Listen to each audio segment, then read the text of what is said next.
el día de ayer hablé de pseudo, a ver, no hay, no, el día de ayer hablé, el día de ayer publiqué esto, que fue una entrevista que me hicieron en noviembre en una estación de radio de la Universidad Iberoamericana de México. La Universidad Iberoamericana es una escuela, es una universidad privada, donde por cierto mi hija acabó estudiando psicología después de aguantar un año la huelga, la última huelga que se les ocurrió a los ingenios de la UNAM.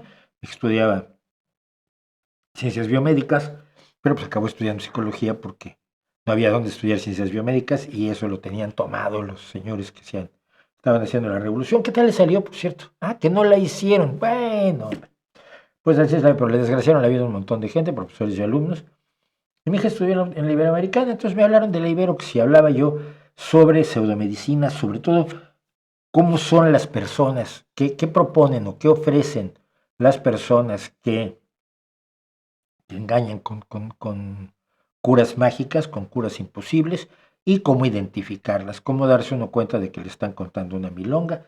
Entonces lo estuve hablando y decidí lo que siempre pasa. Estas cosas son para el pequeño público que tiene la estación de radio o la estación de televisión o el canal del que se trate.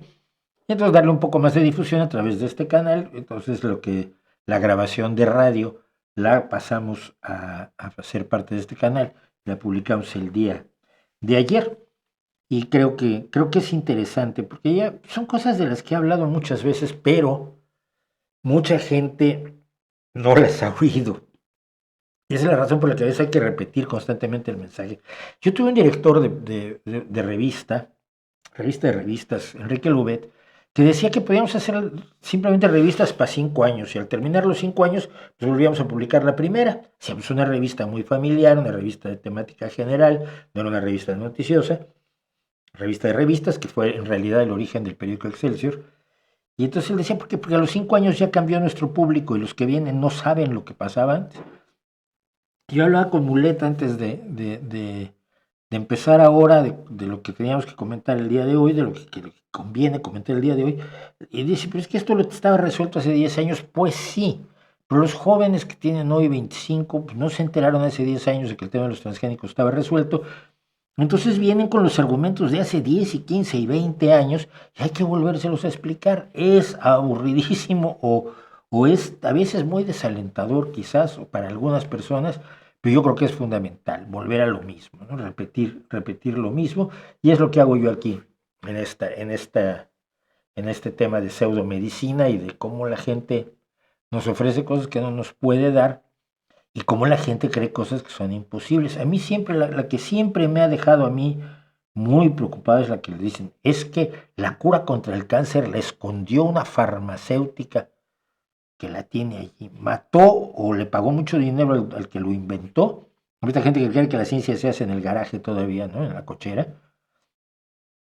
Y entonces se mató al que lo inventó y se lo robó o se le pagó un montón de dinero y la tiene guardada en una caja fuerte, la cura para el cáncer. Y dices, ¿tú podría haber alguien tan tonto que hiciera eso? En vez de estarse enriqueciendo con la cura contra el cáncer. Porque hay muchísimos cánceres que son incurables y que si ahora los curaras, pues la gente sería feliz. Te haría un monumento en cada esquina y aparte pues tendrías la posibilidad de salvar no solo a todos los que tienen cáncer hoy, sino a todos los que van a tener cáncer mañana, pasado mañana, el año que viene, dentro de 5 años, etcétera, etcétera.